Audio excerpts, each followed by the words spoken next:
Bas Fécodi International, bonjour, bonjour et bon mardi à tous les fécodistes, vous qui me suivez partout dans le monde. Moi, c'est Titi Njoli Bonemi congolais. 100% congolais. Donc, je suis ici à Kinshasa, capitale de la République démocratique du Congo, notre cher et beau pays avec 26 provinces. 11 ligues. C'est ça, la République démocratique du Congo, Minga Kosamba. Ils ont été moqués na ebale, na bebale, na bazamba, pen na bisobe. Vraiment, merci. Vraiment, la fécodiste, surtout, vous savez, l'actualité, aujourd'hui, ils allaient dominer la début à campagne. Il y a élection, il y a présidence, au niveau de la FECOFA. On va parler de ça. Et à part ça, on va également évoquer, en fait, on va présenter Véro Mosengo. On va également parler de son cahier de charges concernant l'élection en ligne.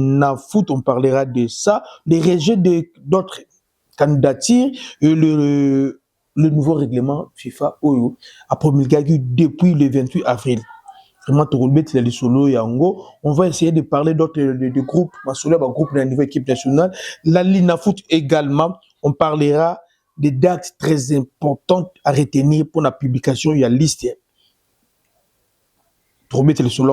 Bien que l'équipe publie déjà la liste définitive d'abord. On va faire une mise au point concernant notre équipe nationale, la situation actuelle de notre équipe nationale par rapport aux joueurs Oyo Tozali, Nabango. On va parler de ça. Vraiment, Kitoko Toba Nafekodi. Merci, merci vraiment. Sans plus tarder, on va commencer pour faire plaisir à tout Bozolinga Fekodi. Est-ce que vous allez docteur Joël Bounyouma depuis Belgique, docteur Patrick Kachala Chishimbi. Ninga ya Vasco Ngudu le grand mwana ki kwit mutema ba mutema ya mama maman Ange Mputu depuis Canada na pesio mbote vraiment mbote na ba maman nyo surtout maman Christina Ndiba na pesio mbote maman Nanu Chikuna maman Nushkambaka maman Emi Pululu na pesio mbote mami Bijete na niveau Belgique maman Chantal. Également, la pession mbote sans oublier ma Mester Ngalula, ya coach Abou, la pession ma maman Yostu Boulingara Fekodi, Bambote vraiment, on commence pour faire plaisir. Maman Maï, Sumbu depuis Kinshasa, bon séjour à Kinshasa. Fekofa, on commence la Fekofa. Depuis hier, la nuit, la Fekofa a décidé de rejeter toutes les candidatures, sauf d'autres, on va se retirer qui. Les autres, là, on va se retirer qui. Fekofa a rejeté en gros, y compris candidature, il y a Aziz Makoukoula, ils ont retenu. Au moment où je vous parle, tout ce qu'il y a un candidat Kakamoko Véro Mosengo. Candidat unique, dans la course à Fekofa. Alors, nous, on aimerait quand même que moi, combativité, moi, concurrence, moi, attends, Mosengo a gagné, mais il faudra attendre moi adversaire. Pour la beauté, il y a quand même des élections quand même. On a compris que les élections, c'est pas un truc pour nous, les Congolais. Instance, on a fait candidat unique. Et pourtant, au début, ils étaient au nombre de combien? Au finish, candidat unique. Bien que on va gagner, nous, on mérite quand même pas attendre 2-3, tout le temps, débat compétir. Tout un débat contradictoire. C'est ce que nous voulons parce que notre football a de sérieux problèmes. Et le sport congolais en général, on a beaucoup de sérieux problèmes. Le vrai problème, c'est le dirigeant qui ne respecte pas les textes. Mais lorsque Mosengo a un couloir vide comme ça, Yemoko, sans adversaire, apparemment, comme il passe unique. On va voir ce que ça va donner. Mosengo a tiré Yemoko candidat unique. Et il y a Mosengo. Début à campagne de Bandi, au moment où je vous parle, Mosengo a en Mbujimaï. À qui banda campagne de Mbujimaï. Et bonne chance, Naye. On va voir ce que ça va donner. Mais, Véro Mosengo, avant de venir na Fekofa, qu'est-ce qu'il a déjà fait? Dans le monde du sport, Véro Mosengo, avant de devenir président de FECOFA, qu'est-ce qu'il a déjà fait? Monsieur Véro Mosengo, c'est ça. Je vais vous parler un peu, moi, biographie. En fait, je vais vous parler un peu de Véro Mosengo, ce qu'il a déjà fait. Je vais vous présenter Véro Mosengo. Véro Mosengo, sur le plan sportif, c'est qu'on a retenu de 2016 jusqu'à aujourd'hui, dans 10 ans. De 2016 à 2020, Véro Mosengo a été responsable régional de la division des associations membres de la FIFA pour l'Afrique et les Caraïbes. Responsable régional de la division des associations membres de la FIFA pour l'Afrique et les Caraïbes de 2016 à 2020. Et après, Véron Monsengo a été élu secrétaire général Yakaf. Avant, il n'y a pas d'ambition, tout le secrétaire général Yakaf. Arrivé à niveau sur le plan sportif, avant on a trouvé un soutien m'embêter misoté. Misoté fait codi. Tout à mon sport donc il y a mis balé oyo, auto monique non yemo abimisi. Véron Monsengo a commencé na CAF comme secrétaire général Yakaf, a coûté qui CAF a des série problème de finances. Il y avait des déficits budgétaires, problèmes financiers, mais Monsengo est venu, il a redressé la finance de la CAF. Et aujourd'hui, CAF a comme une réserve budgétaire. C'est Véron Monsengo. On va voir ce qu'il va porter chez notre pays. Véron Monsengo, son équipe est composée 1, 2, 3, 4, 5, 6, 7, 8, 9, 10, 11, 12, 13, 14, comme demandé à tout le monde, 14, 15 personnes, 15, 14 personnes.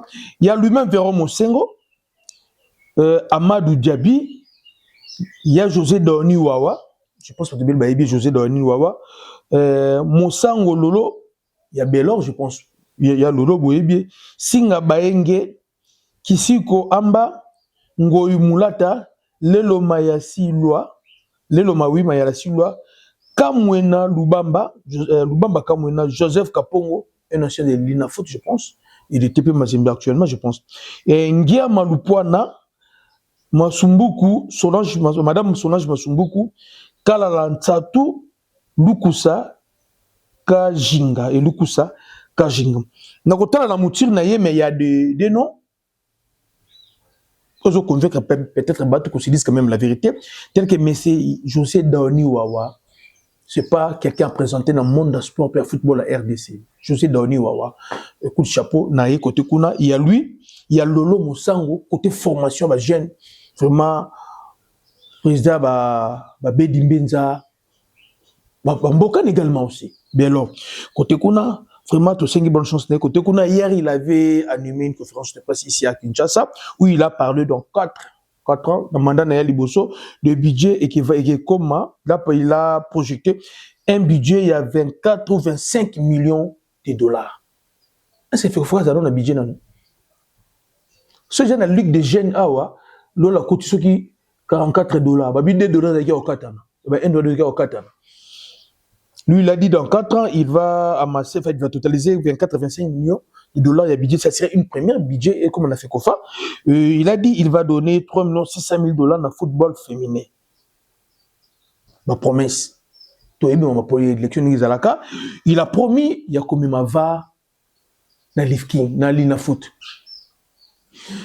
VAR dans l'INAFOOT, c'est pas mauvais, mais ça sera quand?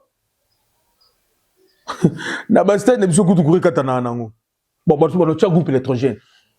Tout ça quand même, mais on a optimiste quand même. À bien promettre au VAR dans même VAR dans l'INAFOOT, on va voir. Maintenant, je vais vous présenter le cahier des charges. Il y a Monsengo, les 5 axes. Au plus au bien, on a les 11 de départ. Je vais Monsengo. Ce qu'il propose de faire, les 11 points, il y a cahier des charges naïe. Il y a Liboso, ils allaient refonder la FECOFA et restaurer la confiance. Personne n'a la confiance à la FECOFA, même les dirigeants des clubs. Il a dit refonder la FECOFA et restaurer la confiance, ça c'est un. Organiser les compétitions régulièrement, crédibles et équitables. Deuxième point, quelque chose naïe, restructurer et professionnaliser le club. Pour commenter tes quelles charges on va vérifier. Reconstruire le football de base dans le 26 provinces. Football des bases des biso zélotique. Bala zélo. Tu mets ta 13h, tu 9h, tu biso yo. Une direction technique forte. Il a dit il va renforcer la direction technique nationale. Je lui ai dit Sungai mon coup net micro net soit du bureau de FECOFA local. Mais il soit équipé. Il faut renforcer la direction technique. Il a parlé également de former massivement les entraîneurs et les éducateurs. 6e point. 7e point, restructurer le parcours des joueurs et des joueuses. Ça aussi, c'est un point très important lorsqu'on parle des FIFA Connect. Dans Kinshasa, il n'y a pas moyen de tracer les joueurs. 7e point. 8e point, des équipes nationales stables et ambitieuses. Donc, ça veut dire l'équipe d'âge junior surtout, c'est une équipe première. 9e point, faire du football féminin une priorité nationale. Vous savez, chez nous, lorsqu'une fille habite à football, automatiquement, les lesbiennes, elles appellent déclassées dans la société. Et personne ne croit au football féminin. Ah, non, c'est bon. Projet, protéger les arbitres et développer les matières du foot. Protéger les arbitres. Là aussi, c'est un débat. De quel côté qu'on a moderniser les infrastructures, je pense pas que c'est la FECOFA moderniser les infrastructures parce que FECOFA a une stabilité. FECOFA a un yemoko courant pour peu qu'on ça la langue de l'autre côté. Parce que moderniser les infrastructures, on a évité à cause de wapi. L'infrastructure ni oyazanango. On va voir ce que ça va donner côté qu'on est 10e, 11e peu d'aller moderniser les infrastructures, oui, assurer l'autonomie financière et renforcer l'image du football congolais. Bonne chance naïe. Côté kuna bana fekodi, nous on évolue pour faire plaisir à Batutu, Boulingra Fekodi et Sika Bouzali, vraiment merci d'avoir surtout. Après on a malgré cela, il y a des contestations. Parce que recours et salami dans le niveau il y a ba candidat au batia qui va déclasser ba candidature na bango. Mais cela qui recourt, va répondre bangoté, mbamo va publier candidat unique. Et ça crée des débats. Pour éviter Tosuka Wapi. Parmi les candidats, il y a Patrice Mangenda, Patou Mangenda. Pour Naye, il a dit que tout a été taillé pour que monsieur soit président. Pour Mangenda, on a modifié statut à FECOFA sans informer les autres. Pourquoi la candidature y a Mosengo Eleka? Maintenant, nous, on se pose la question. Au cas où Mangenda a raison, quelle est la juridiction où il y a statué sur Kawana? Bakene na juridiction na, bakene ko funda côté kuna et que ça on va voir ce que ça va donner bana Fekodi. Nous on avance. Ce que dit lengo wa pilon émission. Boyo kaloba borazo bima wana bisibino. Règlement. Depuis le 24 avril, à Vancouver, là nous sommes au Canada, FIFA a siégé qui côté kuna a celle qui va règlement à Sika à travers son statut international, il a chargé à règlement des règles du jeu à FIFA, IFAB wana tout le monde qui comment on appelle ça règlement mi bala Sika FIFA bimisi. Mais jusque là chez nous bazo vulgariser en côté. Il y a liboso ezali, joueurs d'union surtout à couvrir mon nom, quand chose sur là, mon ninga, toujours discuter dans mon ninga. Joueur nion surtout. Sans discuter dans mon ninga dans le terrain, au couvrir mon nom, au jeu carton rouge. Boye Bakango, l'équipe n'a pas pu mettre la football de Coupe d'Afrique. Bon, le carton rouge, je crois, comme Moutou. Et ça déjà en virgule règlement. Ce qui aux autres sur là, mon ninga, à divertir dans yoto dans le terrain, pour couvrir mon côté, carton rouge. Joueur union surtout à quitter le terrain. Sans décision à l'arbitre. Et n'a pas membre de staff technique on va encourager à quitter le terrain sans décision à l'arbitre à cause du carton rouge cas Sénégal. Des règlements na tenaki batubaye bango potoboyi et yini la batem na biso côté kona. Sur même ordre du débat na Fekodi et ça la plaisir na batunion surtout vous le savez très bien yimo le roi Rouma et c'est pas zali vraiment félicitations dans mariage nayo. Sylvestre Mouyaya Azalaza depuis les États-Unis. RTNC va diffuser tout le match à Coupe du Monde. À part les 3 matchs à RDC, tous les matchs RTNC ont diffusé. Et écoutez, presque 1 million de dollars, ce qu'on a payé pour nous diffuser. Alors nous demandons aussi à technicien RTNC, vous devez être quand même professionnel. C'est l'argent des trésors publics. Oh, et bimiwana. Ça. Papa, en termes matériels, RTNC c'est un matériel. Vous savez qu'il y a matériel à la francophonie. Bon, moi, matériel à la francophonie. Et c'est RTNC. Et c'est RTNC. Matériel à RTNC. Mais autant la match échographie. Tu as tout le rabat, ça la canan. Pourquoi il y a bayebi? Pourquoi il y a bayebi na bango? Mais pourquoi ça la abisso bon RTNC? Image échographique. Bon, il est belé, mais plus de 1 million pour la division à match à la Coupe du Monde. Alors, on a droit aussi à match à Kitoko. Côté Kuna Bana Fekodi, vraiment merci Nabatoujo sur tout ça qu'on évolue. Je veux également vous donner la liste de 12 pays ils allaient juger faible dans chaque poule. 12 pays, ils allaient juger faible dans chaque poule. Tous en bas, Curaçao, Cap-Vert, Nouvelle-Zélande, Jordanie, Haïti, Afrique du Sud, Qatar, Paraguay, Tunisie, Irak, Ouzbékistan, Panama. Dans le but, il y a des pays faibles dans la compétition, des pays qui sont faibles dans chaque poule. Dans la poule, il y a Ouzbékistan, des pays faibles, équipe faible. Ouzbékistan, côté qu'on a fait on évolue, je pense toujours pour ça, Lina Foot, aujourd'hui Céleste à Obetana Don Bosco, VIA contre Simba. Si le club gagne aujourd'hui, le club a se relancer. Dans telle image, moi-même, dans mon réunion Salim côté le club, dans mon comment les jeux étaient internés, Nathalie, dans quel côté Simba, Nathalie, on m'a dit que non, mais c'est un type moi, on a so ganga na stade, oh ganga Simba yona, yem de pour ceux qui papa ndenge manier menyo pour lui surtout yebi ko di service. Mutasela ka kisa balé à ce comportement dans stade. Vous comprenez? Mutasela ka kisa balé, dans stade se comporte. Papa, moi tant qui est, na ba age mu kito za nango. Na matali ba mababale to yebi pe kisa bale biso to yebi kisa bale mon niveau na biso to yebi pe ba charlatan avec la bimana awa vite na banderole trop c'est trop vite pas comment trop c'est trop match banda avant match banda joma lati sultana noir atene kota veya moi ache boye ke ko kota imana na biso kota imana hypnotisé.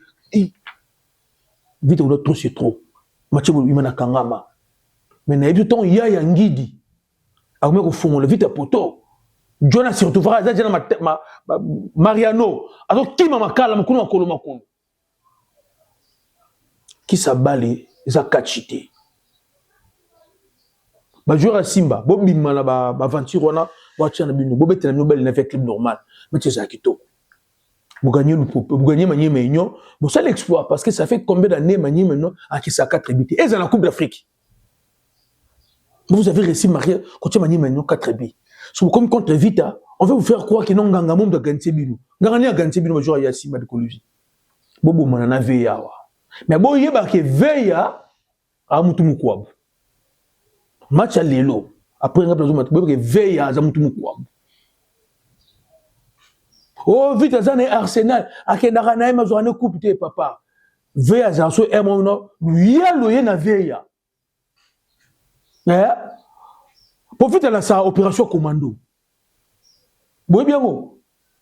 Vite sur la opération commando papa na quitter la ratine équipe de Lubumbashi. Les aboué la opération trop près. Match à l'élo, toujours Sambela arbitre beb sur match à l'élo. En Jésus tellement makasi. Simba a 3 points, avec les bazin à 3 points, match qui toque le loza côté kuna, bonne chose tabangonyo soto. Mais là on a sepela ka pour nazo mon ndenge Simba ko bimalo na 20 mètres. Papa, Nathalie ndé na moni avec va préparer match. Nathalie vient de préparer match. Ah bayaka ba mystique. Bandar dans le besoin c'est va sectionnaire match. Donc c'est ma sectionnaire équipe. Père Bayakaba mystique, hein? Bayakaba mystique. Bien que quand on a pas Imana, le big non. C'était des tonnes de dépôt Imana Zate. Papa, Imana Rosala, qu'on a n'engeni Imana dans joueur T. Moi, Bano Betty bien, Keke. Na moni Vénévé na sur la Belgique. Oh, ce qui m'a dit sérieux. Moi, dans la Vénévé ne fait pas qu'il y ait poto. Ah, j'ai un nébélé. Ça peut être à 2-3 saisons Neymar. Après qu'il y ait poto. N'est-ce pas qu'il y ait le poto bongo? Bon, ça traîne entre la première, deuxième division. Vous avez été. Vous avez été. Parce que, oui, tous les alliés, les amis, moi, on nous prêter. Mais comme des autres, on a Imana, président Kassembele, Nayebi, tout est soit à la planète Nini. Et je me pose la question, est-ce qu'il y a une Rakaka? Tout est là dans un combo.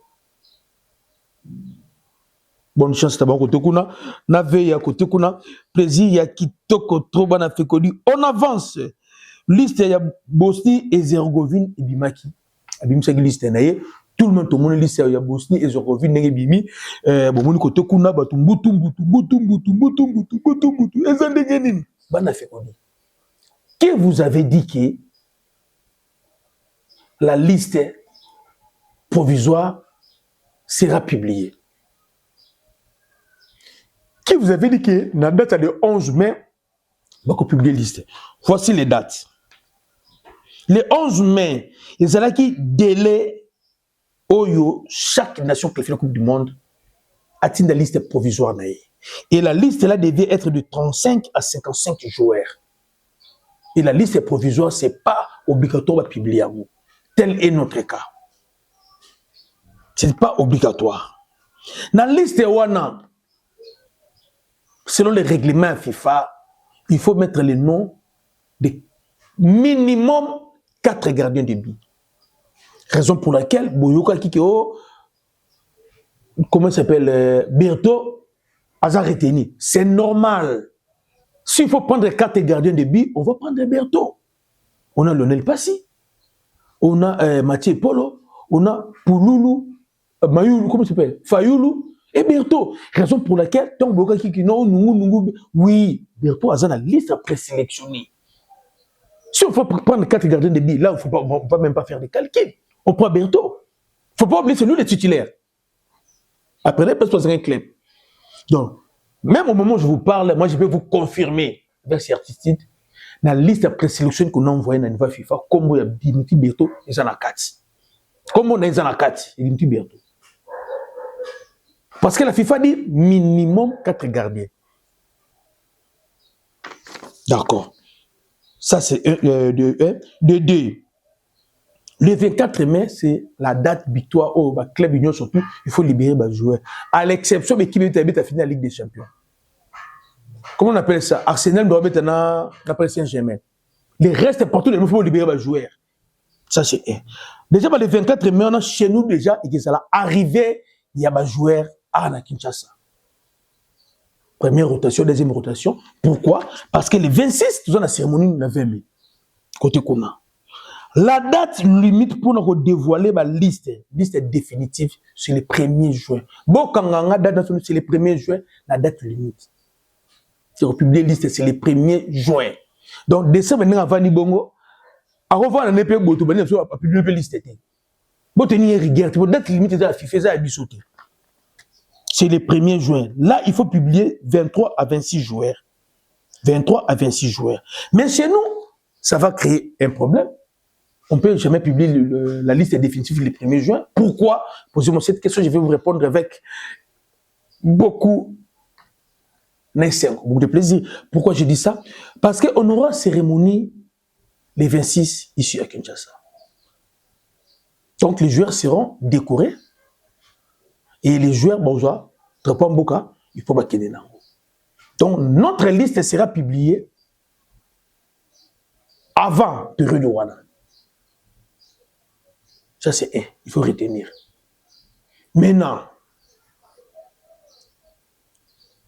la date du 15 au 16, du 15 du 16.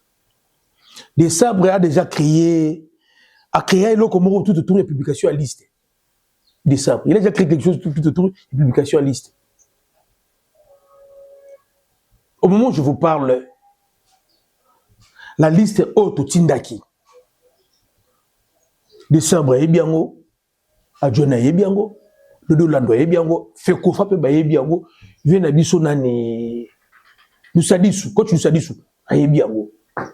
C'est pas décembre que tu as la liste. Décembre, ça la capane Abisu na Feko Fa. Vous comprenez? Liste Kindaki, lui-même décembre, il travaille sur Oazo pour retenir. Mais vous devez savoir aussi, il y a un problème. Décembre ne veut pas peut-être mettre aussi la pression dans ma carrière à joueur. Parce que les joueurs vont vivre dans le club et non l'équipe nationale. Si on publie la liste, il y a des joueurs qui ont encore 3 matchs à jouer. 2 à 3 matchs à jouer, joueurs moussous. Donc, sur la liste bimi, au commun, dans le club, il y a un cause de la maladie, pour abétater. Or, bah, coach peut quitter. Coach Alubakango. Qui est Batouazana Bango, bah, choc indé. Parce que chaque échangé, lui échanger liste. C'est à lui-même de décider, à lui-même de décider, à lui de décider, de prendre une décision, la direction technique nationale. De ça, va publier la liste, y est mon côté. Avant de publier la liste, Tindaka, la direction technique nationale, mais c'est fait conforme de publier la liste. Ça a des sabres été. Si vous avez des sabres à publier la liste, na Twitter, na X, na ça qui fait publier. Donc, tout ce qui est, fait qu'on fasse yebi, des sabres yebi. Nous avons travaillé au moment opportun pour publier. Mais de ça, effet surprise. Raison pour laquelle moi je pense la publication est imminente. On ne sait pas. Peut-être que peut-être que lobby, l'équipe m'appelle lobby. Peut-être que déjà.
Bah, équipe union surtout, on a classement FIFA, les enfants bisso, toi en Saka. Là, c'est pas un secret. Contre Côte d'Ivoire, toi en ça. Contre Égypte, toi en ça. Contre Niger, toi en ça. Contre Sénégal, toi en ça. Peut-être à Cameroun, match 1-0. Et les équipes qui sont avant nous, on a du mal à regagner Bango. Nathan, non, tu me dis, c'est normal. Tu gagnes Niger, on appelle penalty. À part Cameroun. Tu gagnes Égypte, on appelle penalty. Donc ça prouve que l'équipe Nabiso, on a des problèmes, des sérieux problèmes. Maintenant, que devons-nous faire? Privilégier les joueurs expérimentés qui sont déjà dans le groupe. On joue avec l'expérience. Ou nous devons travailler avec les joueurs qui sont performants et réguliers. C'est une équation. Parce que parce que les autres qui se dit haut niveau et ça ne se pardonne pas. Est-ce que nous devons privilégier les joueurs expérimentés qui sont déjà dans le groupe, qui se connaissent déjà, mais et qu'ils ont à la limite de fraîcheur. Qu'on ne vous trompe pas. Exemple simple, je vous donne. On ne met pas si gardien de but, toi, Chancel Mbemba. Le dé là. Bien, oui, et ça bien. Bien, mais on n'a pas vraiment de temps de jeu. Vous le savez très bien. Le dé là, par exemple, on n'a pas vraiment de temps de jeu. Il y a bien suffisant. Une fois, vraiment menacé, va procéder fraîcheur. D'autres bango et tika bango. Fraîcheur, ils seront trahis. Les dés là seront trahis. Il y a Bissaka qui va jouer 90 minutes. Il y a Joris Kaimbe, mais l'entraîneur aussi le confie sur le champ qu'on a. On prend Moutoussami, on prend Noah Sadiki et on prend même, en fait, on peut même Moukao. C'est là où on peut avoir confiance. Parce que Moutoussami a prouvé à plusieurs reprises, il est capable de jouer 90 minutes, même ça 20 minutes. Noah Sadik ne parlons même pas. Cardio du colo. Moukao, volume de jeu, vitesse sur le terrain, Matissi. Et Simba. Si on commence avec oui, ça sera du gâchis. On commence avec Bakam, ça sera presque du tourisme. Il va commencer à courir de gauche à droite, de gauche à droite, il ne sera pas servi jusqu'à ce qu'il sera fatigué. On commence avec Méchek, ça sera aussi un attaquant de moins. Vous comprenez? Un attaquant de moins. Vous comprenez? C'est ça. Les expérimentés qu'on a. Si on commence avec Théo Bongonda, il peut jouer 10 à 15 minutes ou 20 minutes, il y a haut niveau, après à ressombrer parce que saison a bêti ma mingité. Ça c'est un. Si on veut compter sur la performance de nos joueurs qui sont réguliers. Mais les joueurs qui sont réguliers, vous comprenez? En fait, les joueurs qui sont réguliers.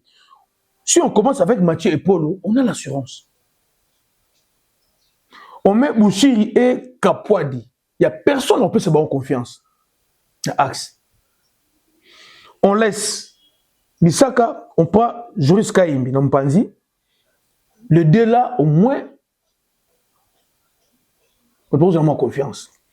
On remet l'autre là, on remet Ntoussami, Noah Sadiki, même on met Edo Kaimbi. Edo Kaimbi, en fait, ce problème, il y a l'ambition. Apparemment, Edo Kaimbi a besoin d'ambition. Ce qu'il a réalisé cette saison, le club Inaye, Edo Kaimbi, apparemment, il a manqué d'ambition. Et dans les colloques, si on met Sipenga, on va dire que non, à un statut de titulaire. Si on met Banza, on met Mayele, à un statut de titulaire. Si on met Mboukou, on va dire que non, Mboukou pour l'instant, ça n'a pas. Alors, qu'est-ce que devons-nous faire? Faire le mixage. Les joueurs expérimentés, les anciens, qui sont déjà dans le groupe, entre guillemets, FCO Satire, Bato Yebana déjà.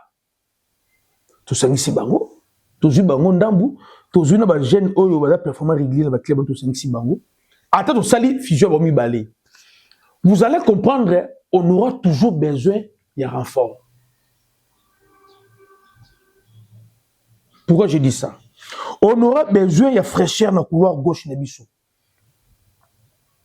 Des gars tels que les petits Makengo, de Fribourg. On aura besoin de. On aura également besoin d'un milieu du terrain pour le changement. Si Edo Kaembe a remplacé Noah Sadiki,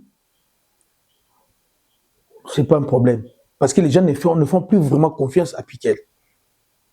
Mais on aura besoin d'un gars tel que les petits Magoma pour nous changer le système de jeu. Dans la ligne d'attaque, vraiment, l'absence d'un avant-centre dans le rang et Kalumuindo. Et ce qu'on ronge Bissou. Ce qu'on peut faire le mixage entre les anciens, Bambiaka, mais nous sommes obligés de renforcer chaque équipe. Nous sommes obligés de renforcer chaque équipe. Tout ce sentiment. Nous sommes obligés de renforcer l'équipe. La majorité des joueurs, entraîneurs de gauche à droite, de gauche à droite, et belé, Banafikodi, le temps ne permettra pas. Ils ont mis beaucoup de temps inutilement. Ils ont même entraîné dans la négociation pour dire oui directement. Ce n'est pas la FECOFA qui gère la FIFA. Si tu as la possibilité de réeuroper ce bon passeport, là, ça dépend de l'administration congolaise. Mais timing, il y a FIFA pour le changement des nationalités. C'est ça maintenant le vrai problème. Timing. Et beaucoup de joueurs vont dire que non, Andimi Congo, même va sélectionner Ngati. Tu as passé tout ton temps, il a faire marcher Congo. Et au tel qui timing. On a besoin de tout le monde. On a besoin de tout le monde. On va revenir. Donc, on a besoin de tout le monde. Vous savez très bien. À un niveau local, il y a Congo, il faut être Sabino. Dans mon article, il y a une liste d'animateurs qui sont groupe comme Belé, il y a une animation qui est dans la liste de 5 combos famille. 6 combos famille. Au ministre de la liste, à Choudina. Aux dernières nouvelles, on va accorder que 50 visas pour les animateurs. Donc lorsqu'on dit les animateurs, le groupe Union surtout va supporter 50. Et on te dit que nous avons des choses qui sont de aussi un soutien. Aussi un soutien, vous soutenir Bisso, les documents toujours ça là, toujours l'andela, nous avons besoin, il y a des soumis, et puis mais toujours 5 ans là-bas, nous sommes au niveau États-Unis. Le moment est venu, moi c'est manifesté. Ban aux États-Unis, Texas, Washington, DC, Washington, Denver, Colorado, Caroline du Nord, Canada, Maine, partout aux États-Unis, Mobimba.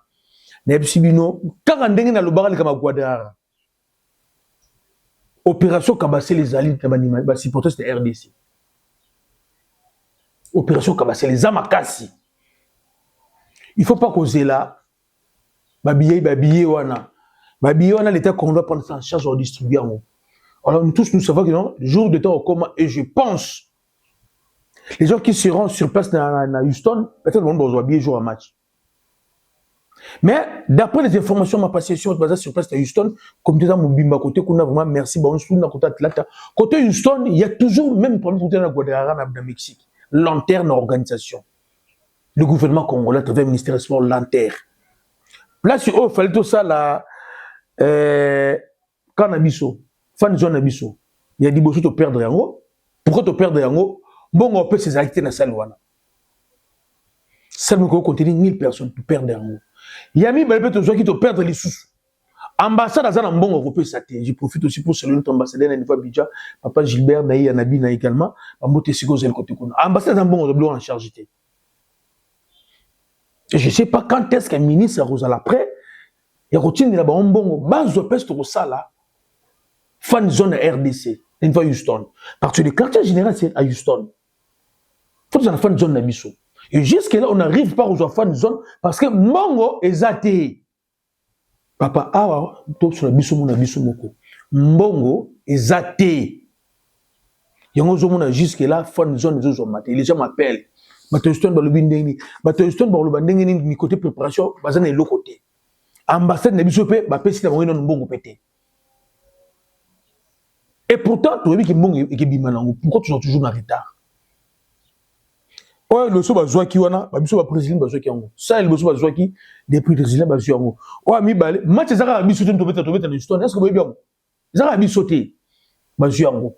Bazwi salle moko eza na quartier mo chic. Neti Gombe. Il y a ville à Houston, neti Gombe na bango vraiment. Bazwi salle moko wana. Mais ça demande faut qu'il converse caution. Ti le caution zo mona na té. Batu nyonso tout.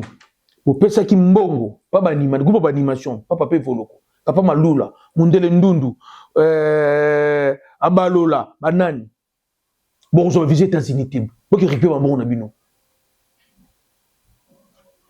Bon, qui est mon abino. Non, I-17, le niveau, il y a Maroc, liste officielle et Bimaki. Bonne chance Nabango, on va voir ce que ça va donner. Côté qu'on a plaisir à trop Nabatunion, surtout aux Olanda Fekodi. Et bonne chance à I-17 Nebiso. Mais on fait d'abord un tour chez nous là-bas dans Espace Parc Virunga. Na Paris, na Sarcelles, c'est papa Gilles, maman du Nord. Merci toi qui nous lève le comme Boka Nan, tout le monde réfléchir, mon Gongo. Et ça, la biso plaisir. Ou qui nous lève le comme Boka, bloc bio cuisine congolaise, qu'on a un espace Parc Virunga, chez papa Gilles, na maman Dina, qui toque autour des alliés, ça les alliés, qu'on a pour un concert, église, fête, nous surtout, service traité des alliés, location matériel, les alliés, vraiment papa Gilles, na maman Dina, na Paris, Sarcelles, qui toque autour plaisir, bateau, baké, qu'on a bazo benga, bapo, ça, ça, on tabanden taba. Yo linga ngolo mosika, kende kuna, okukute yango. Revenons maintenant, na mboka na biso papa. Tout vanda, Tosolola. Totali. Bah, les 11 points, il y a non, mais Amadou Diaby, il y a Véron Moussingo. Oya Sali. Carnaval naïe, cahier de charge naïe, la proposition naïe pour la campagne d'élection. Tout ça, le bloc Oyo, tout ça, là, yango, tout ça, zimbili. Et donc, on dit, bosso, Zali. Nati structurer le parcours du joueur ou de la joueuse.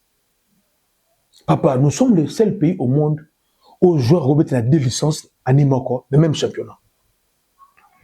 Nous sommes le seul pays au monde où nous sommes incapables de tracer le parcours à joueur. Quelle est l'administration de Bissongwana? On vend des joueurs équipe X et équipe Y à Tekiye. Mais un joueur X a encore réclamé joueur n'a été parce que moi qu'on tracé zate. To vana na mboka awa to mona Jean-Marc Makusu Mundele. Abeti Fazale na Imana. Fazale silité. Ake ko continuer Fazale na Lupopo. Est-ce que vous bien Jean-Marc Makusu Mundele. Championnat moko abani Fazale na Imana, ake ko si sa Fazale na Lupopo. Est-ce que ça la marque?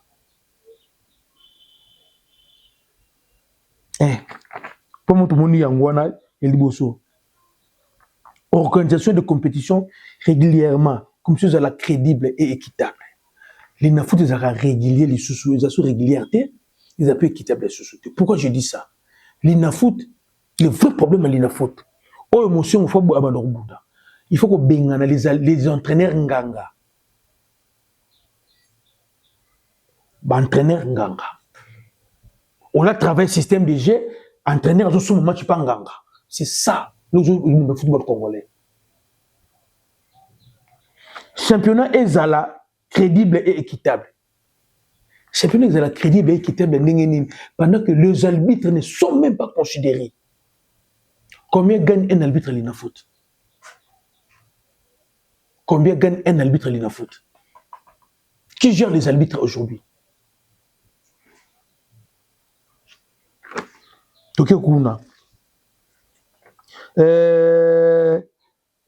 Des équipes nationales, stabiliser les équipes nationales et ambitieux, papa.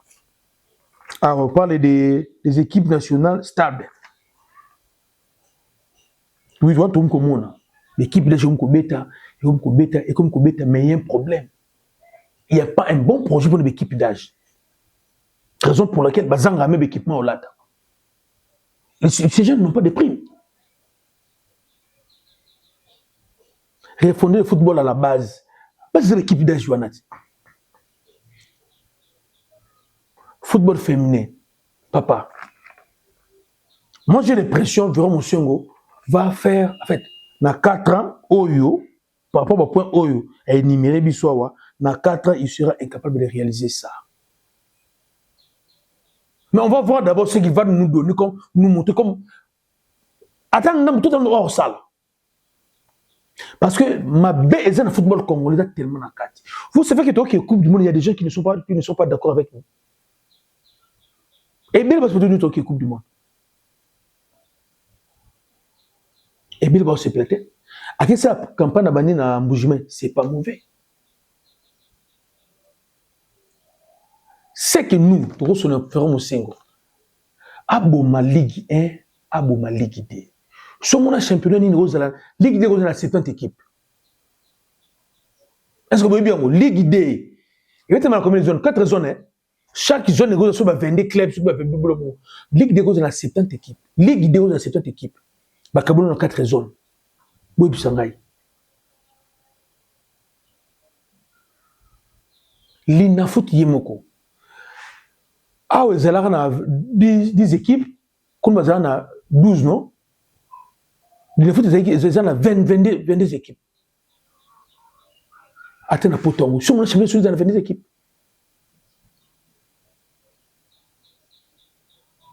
C'est ça. Ce que tu as besoin de réussir.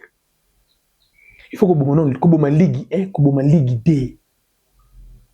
Il faut que vous ayez une équipe dans la tente, dans la Ligue provinciale, et zongi. Il faut que vous ayez sa ambiance dans la base. Il faut que vous ayez sa ambiance dans la base. Base, il y a une équipe, mais on ne veut pas comme Eliwana.